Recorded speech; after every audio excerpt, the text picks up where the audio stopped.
네, 우리 기도하고 시작하겠습니다. 하나님 감사합니다. 오늘도 우리에게 새 생명을 주셔서 하나님의 말씀으로 하루를 시작하며 다시 한번 주님의 그 변함없는 사랑, 그 형언할 수 없는 사랑, 그 헤아릴 수 없는 사랑을 묵상하며 그 사랑에 붙들려 살 수 있는 복된 날을 허락해 주셔서 감사합니다. 오늘도 말씀을 통해서 하나님의 그 마음, 그 사랑, 그 은혜를 깊이 깨닫는 복된 시간 되게 하여 주시옵소서. 예수님의 이름으로 기도했습니다. 아멘. 호세아 1장입니다. 오늘 말씀은 호세아 말씀입니다. 이 호세아서는 남유다, 북이스라엘, 그러니까 이스라엘은 한 나라였지 않았습니까? 이 나라가 두 나라로, 남쪽은 유다로 북쪽은 이스라엘로, 그래서 남유다 북이스라엘로 나눠진 지, 이렇게 분열된 지 200년이 지난 후에 이 호세아서가 이렇게 기록이 되었습니다. 배경이 이 200년 분열 왕국이 되고 나서 200년 후의 이야기입니다. 그런데 이 호세아서를 기록한 이 호세아는 BC 8세기경, 좀 더 정확하게 얘기하면 755년경부터 710년경까지 약 45년 동안 북이스라엘의 선지자였습니다. 그리고 이 호세아라는 이름의 뜻은 여호와는 구원이시다, 그런 뜻입니다. 하나님은 구원이시다. 하나님이 구원하신다. 그래서 이 호세아라는 뜻과 같은 이름이 뭐냐면 여호수아입니다. 그리고 예수님의 이름이 다 이 같은 어원에 있습니다. 그러니까 같은 의미인 겁니다. 호세아, 여호수아, 예수, 예수님, 이 이름이 다 여호와는 구원이시라는 같은 의미입니다. 그런데 이 북이스라엘이 언제 망했냐면 BC 722년에 망했습니다. 아수르에 망했습니다. 그러니까 호세아가 망하기 전까지 33년 동안 외쳤고, 그리고 710년까지 사역을 했으니까 망하고 나서도 12년이라는 세월을 더 사역을 한 겁니다. 그러니까 이 호세아라는 사람은 북이스라엘이 망하기 전부터 30년 전부터 계속해서 메시지를 전했고, 그리고 망하고 나서도 계속해서 사역했던 선지자입니다.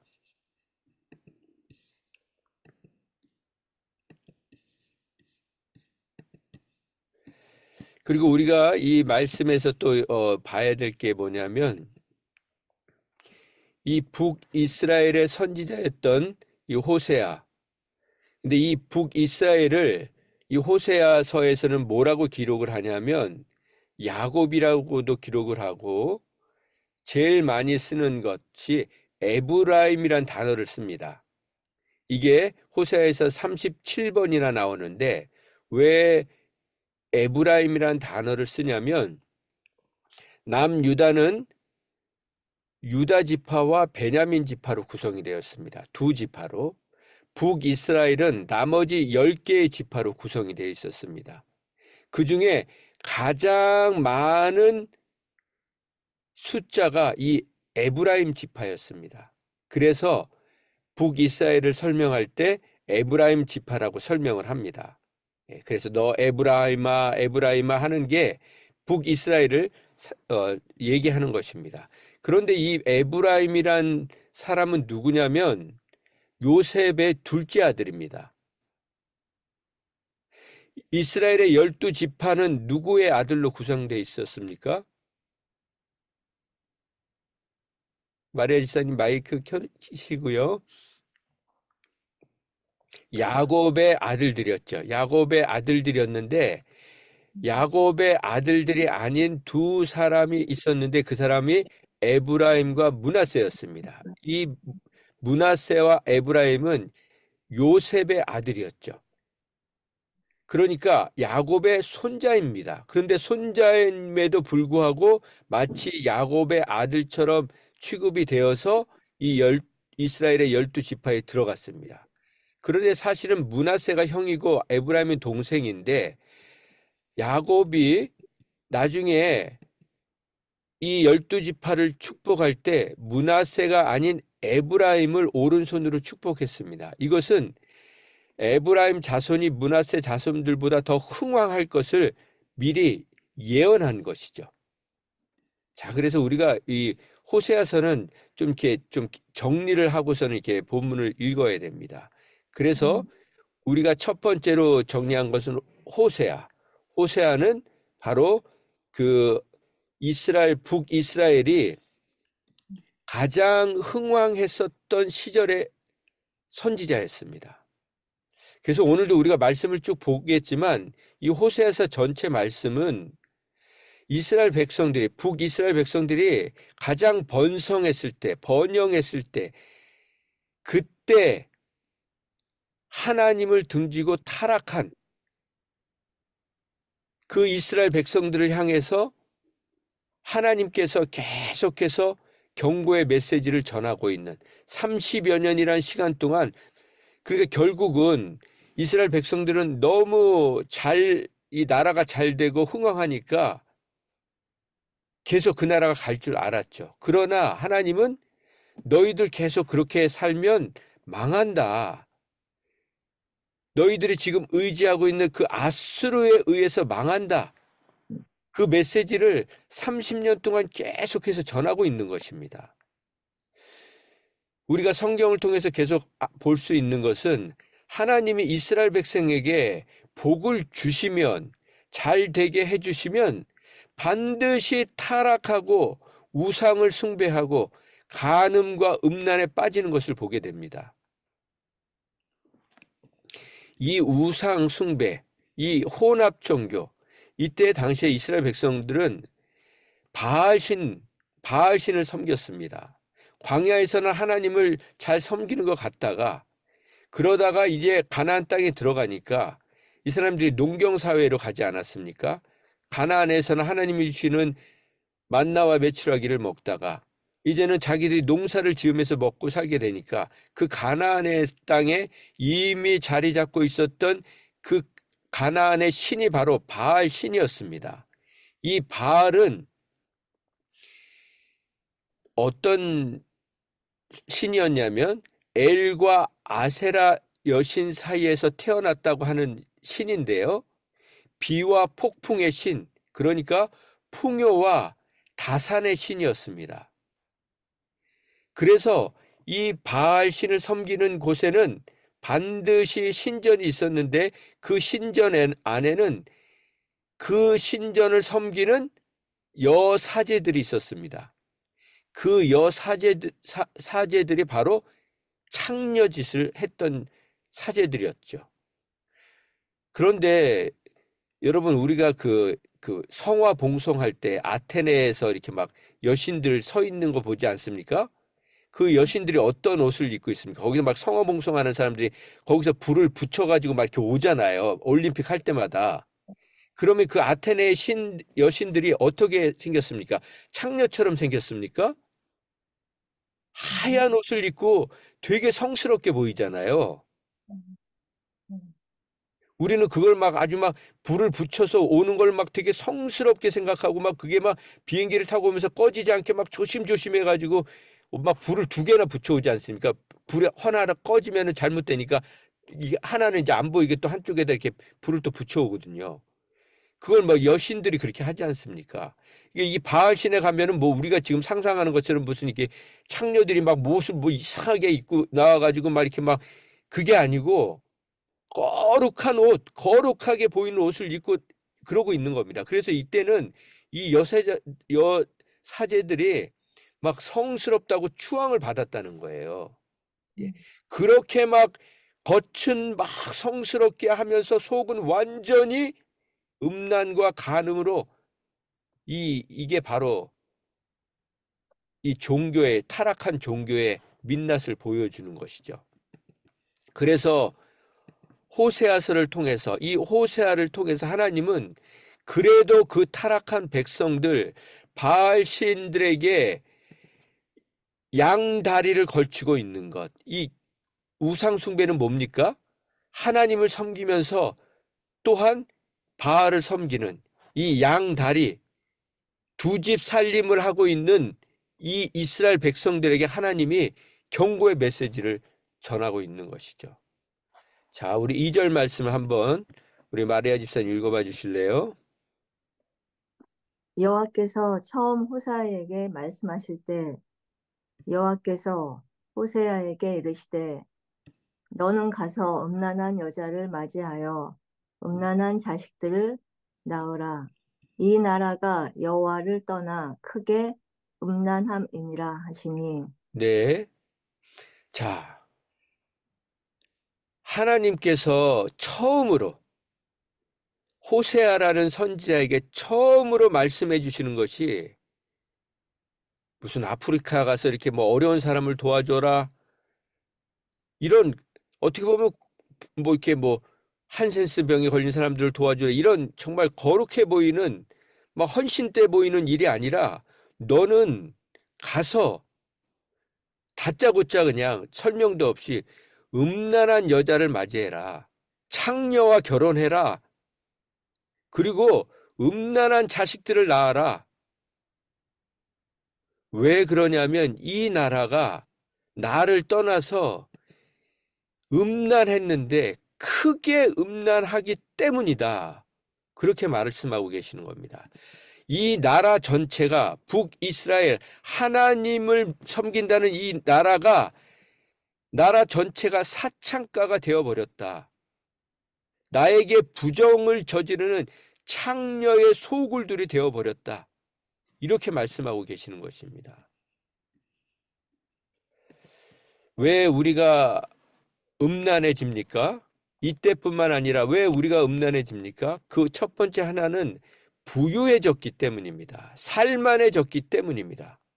그러나 꼭 부유해졌기 때문에 살만해졌기 때문에만 음란해집니까? 아닙니다. 가난해도 먹을 게 없어도 이 인간에게 음란이라는 것은 정말 우리가 심각하게 생각해야 되는 부분입니다. 음란하기 때문에 하나님을 떠나는 것입니다. 음란을 좋아하기 때문에 음란의 영, 음란의 생각에 사로잡혀 있기 때문에 하나님을 떠나는 것입니다. 이 음란이라는 것은 남녀노소를 불문합니다. 직업을 불문합니다. 무슨 저 같은 성직이라고 하는 사람들이나 무슨 의사나 교수나 무슨 노동자나 직업을 불문합니다. 그리고 시대를 초월합니다. 인류의 역사는 음란의 역사입니다. 아담과 하와를 비롯해서 소돔과 고모라 그리고 노아 홍수 시대 그 모든 시대는 음란의 시대였습니다. 바로 우리가 죄인인 우리들이 평생 조심하고 깨어 있어야 할 부분이 바로 이 음란이라는 것입니다. 그래서 우리는 이것을 적용한다면 우리 그 19금이라는 말이 있지 않습니까? 성인들만 볼 수 있는 영상물을 얘기하지 않습니까? 그거는 성인들 보라고 만들 게 아니고요. 죄인들 보라고 만든 거예요. 그래서 우리는 19금, 아니, 내가 지금 50세가 넘었는데, 아니, 그것 좀 보는 것 좀 어때? No! 네. 우리는 그 근처도 가지 말아야 됩니다. 아주 19금 그 비슷한 것도 우리는 클릭을 해서는 안 되는 것입니다. 그게 바로 양다리 걸치다가 두 집 살림하는 것이고 하나님과 바알을 섬기는 것이고 우리가 그토록 정죄하고 비난하는, 우리가 음란한 사람들 얼마나 정죄합니까? 얼마나 비난합니까? 아니 무슨 두 집 살림을 해? 아니 무슨 음란한 짓을 해? 그게 바로 우리가 그 음란물을 보는 때 생각만 해도 예수님은 간음하는 거라고 말씀하신 것입니다. 자, 우리 3절 말씀 마리아서 읽어봐 주실래요? 이에 그가 가서 디블라임의 딸 고멜을 맞이하였더니 고멜이 임신하여 아들을 낳음에 네, 여기 보면 그가 가서 호세아가 순종을 합니다.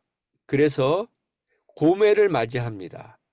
이 여인은 그런데 어떤 여인이었습니까? 창녀였죠. 말하지 않아도 창녀랑 결혼하라고 했잖아요. 음란한 여자랑 결혼하라고 했잖아요. 그래서 근데 이 고멜이란 이름의 뜻이 뭐냐면 끝장, 종말 이런 뜻입니다. 그러니까 끝장난 신부, 막장 신부를 데리고 온 겁니다. 그 여인과 결혼을 해서 아이를 낳았는데 아들을 낳았습니다. 자, 여기 보면 우리가 이 말씀을 통해서 생각할 것은 하나님이 우리를 구원하셨다는 것, 나를 구원하셨다는 것은 나 같은 고멜 같은 나, 창녀와 같은 나, 창남과 같은 나를 구원하셨다. 나와 결혼하셨다는 것입니다. 근데 우리가 여기서 지금 생각해야 될 것은 결혼은 계약이 아니라 언약입니다. 계약은 뭡니까? 언제든지 조건이 바뀌면 깨어질 수 있는 겁니다. 깰 수 있는 겁니다. 우리가 뭐 렌트 살다가 서로 계약이 안 맞으면 깨지 않습니까? 무슨 비즈니스를 하다가 계약이 안 맞으면 조건이 안 맞으면 언제든지 깰 수 있는 거 아닙니까? 예. 그런 조건을 넣지 않습니까? 너가 어떻게 잘못하면 이 조건은 깨질 수 있다. 이 계약은 깨질 수 있다. 그러나 결혼은 뭡니까? 언약입니다. 언약은 무엇입니까? 깨어지면 깬 사람은 반드시 죽는 것입니다. 목숨을 건 약속, 맹세, 언약이 바로 결혼입니다. 그리고 언약입니다. 그래서 하나님과의 우리 관계도 마찬가지입니다.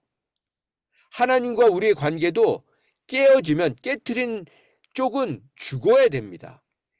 그래서 하나님이 아브라함과 언약을 맺으실 때 복을 주시겠다고 하시고 언약을 맺으실 때 짐승을 쪼개놓지 않습니까? 그리고 그 짐승 사이로 하나님과 아브라함이 같이 지나가야 하는데 아브라함은 그냥 놔두고 하나님 혼자 지나가시지 않습니까? 왜요? 우리 인간은 언약을 지킬 수 없는 것을 아시기 때문입니다. 그리고 하나님이 혼자 지나가시고 나서 언약을 세웠다고 일방적으로 말씀하십니다. 그리고 내가 이걸 지키겠다고 말씀하시죠. 그러니까 하나님이 주신 구원, 이 언약은요, 우리는요, 이만큼도 보탠 게 없는 거예요. 이게 무슨 말이나 됩니까? 같이 들어가서 네가 안 지키면 네가 죽고 내가 안 지키면 내가 죽고 이게 언약인데. 자, 그런데 그러면서 제가 묵상한 게 하나 있습니다. 왜 교회가 어려움들을 겪냐? 목회자하고 계약을 하기 때문입니다. 목회자를 선임해가지고 청빙해가지고 그 교회와 목회자가 뭘 합니까? 계약서에 사인을 합니다. 몇 년, 사례비는 얼마, 그리고 어떤 컨디션을 되면 당회에서 당신을 해임할 수 있습니다. 거기에 사인을 해야 목회자가 그 교회에서 사역을 합니다. 이게 교회가 망하는 길로 가는 첫걸음 중에 하나인 겁니다.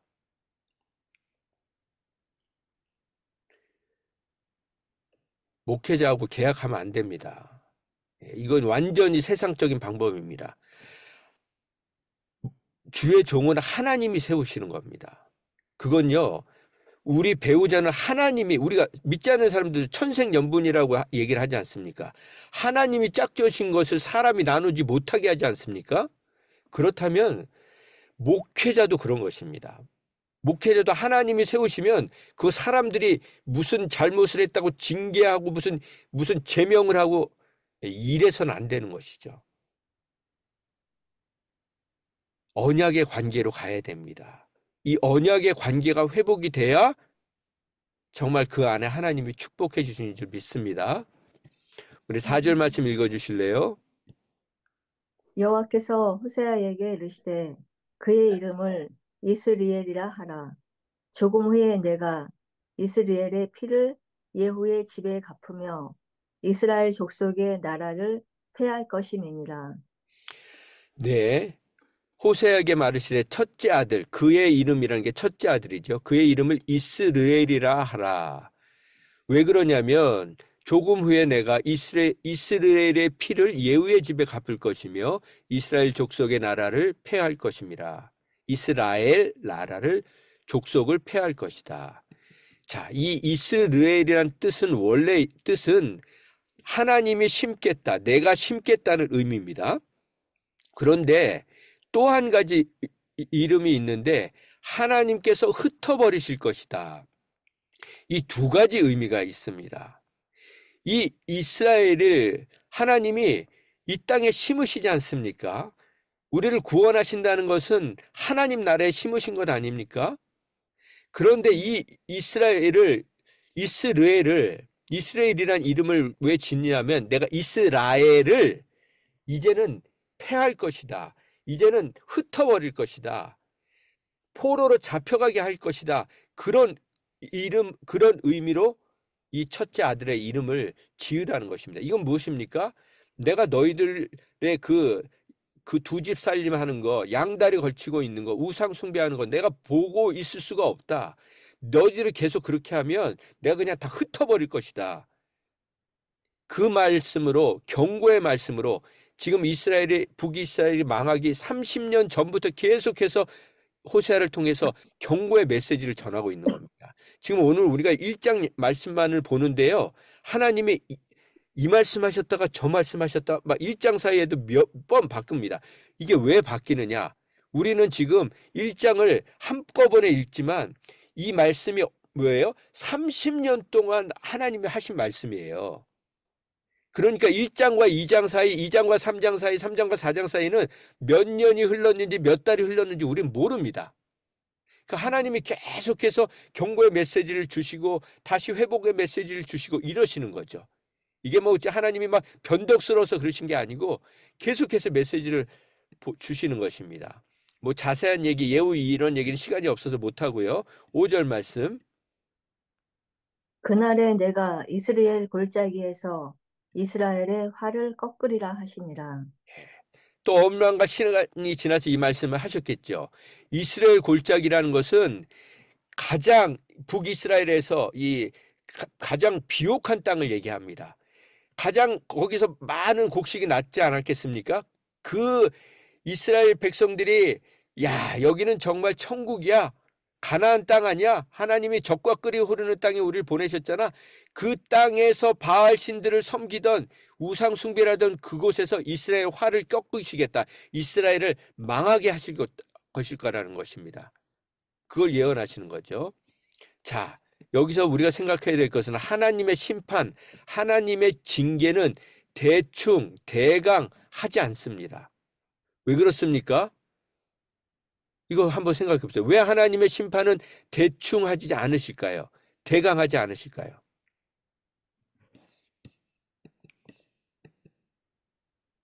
하나님이 무서운 분이시기 때문에, 하나님이 징계하시면 아주 무섭게 하시기 때문에, 예, 그런 부분도 있죠. 그러나 예를 들어서 우리가 약으로 먹어서 해결을 될 수 있는 병이 있지 않습니까? 그러나 째서 수술을 해야 되는 병이 있잖아요. 그런데 째는데 암덩어리가 이만한 게 있는데 이 수술하는 사람이 아플까봐, 이 환자가 아플까봐 조그맣게 구멍 내고 코 그냥 조금 빼겠습니까? 아니죠. 수술하기로 결단하면 이 안에 있는 건요, 다 도려내야 되는 거예요. 암덩어리뿐만 아니라 암을 절개할 때 암에 붙어 있는 부분만 절개하지 않는다고 합니다. 더 많은 부분을 절개한다는 거예요. 왜요? 암덩어리는 여기 있지만 눈에 보이지 않는 MRI로도 검사가 안 되는 부분이 이게 옆에 전이가 돼 있고 퍼져 있을 수 있기 때문에 이만큼이 돼 있으면 이만큼을 도려낸다는 거예요.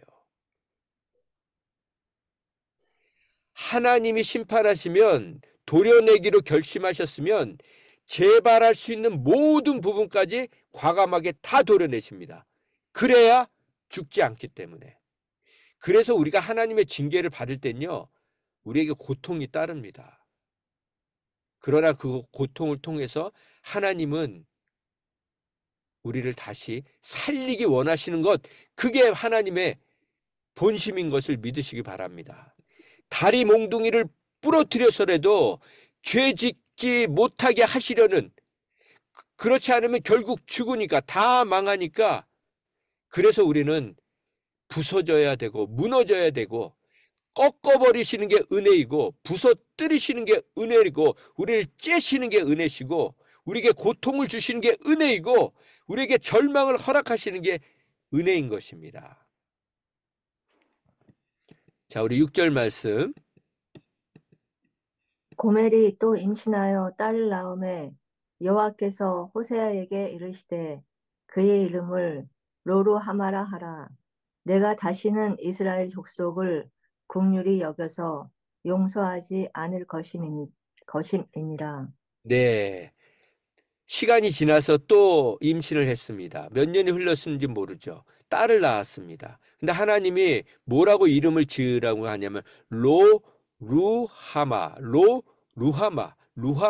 앞에 로가 붙습니다. 로는 부정사, 영어로 하면 no, 아니다라는 것입니다. 그러니까 원래는 루하마는 무슨 뜻이냐면 긍휼히 여기신다. 하나님이 긍휼히 여기신다는 건데 로가 붙어서 내가 다시는 긍휼히 여기지 않겠다. 이스라엘 백성을 용서하지 않겠다.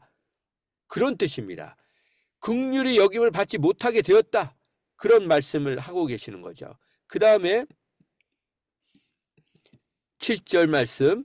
그러나 내가 유다 족속을 긍휼히 여겨 그들의 하나님 여호와로 구원하겠고 활과 칼이나 전쟁이나 말과 마병으로 구원하지 아니하리라. 그런데 또 유다 족속, 남유다 족속은 긍휼히 여기시겠다는 거예요. 그러나 남유다 족속도 나중에 멸망하게 되죠. 왜요? 범죄함으로 인해서. 그 다음에 우리 8절 말씀 읽어주실래요? 고멜이 로루하마를 젖된 후에 또 임신하여 아들을 낳음에 네. 9절 말씀. 여호와께서 이르시되 그의 이름을 로암미라 하라. 네. 너희는 내 백성이 아니요 나는 너희 하나님이 되지 아니할 것임이니라. 그렇죠. 암미란 단어는 내 백성이란 뜻인데 거기다 로자가 붙어서 로암미, 너희는 더 이상 내 백성이 아니다. 나도 너희 하나님 안 하겠다. 지금 8절에 보면 로루하마가 젖을 뗀 후에, 젖을 뗀다는 것은 젖을 보통 한 3년은 먹지 않습니까? 2, 3년? 그 2, 3년이란 세월이 흘러서 여전히 범죄하고 있는 그 이스라엘 백성들을 보면서 또다시 경고의 메시지를 전하신 겁니다. 이제는 너는 내 백성 아니다. 이건 우리가 우리말로 하면 뭡니까? 넌 이제 내 자식 아니다. 넌 이제 너랑 나랑 부모 자식 이제 하지 말자. 예, 호적하자. 이제 따로 살자. 이제 이런 말씀하고 계시는 거죠. 수년째 경고하고 계시는 말씀입니다. 그런데 10절 말씀 읽어주실래요? 그러나 이스라엘 자손의 수가 바닷가의 모래같이 되어서 헤아릴 수도 없고 셀 수도 없을 것이며 전에 그들에게 이르기를 너희는 내 백성이 아니라 한 그곳에서 그들에게 이르기를 너희는 살아계신 하나님의 아들들이라 할 것이라. 네. 하나님이 갑자기 또 돌변하신 거예요. 네. 다시 내 백성이라 하리라.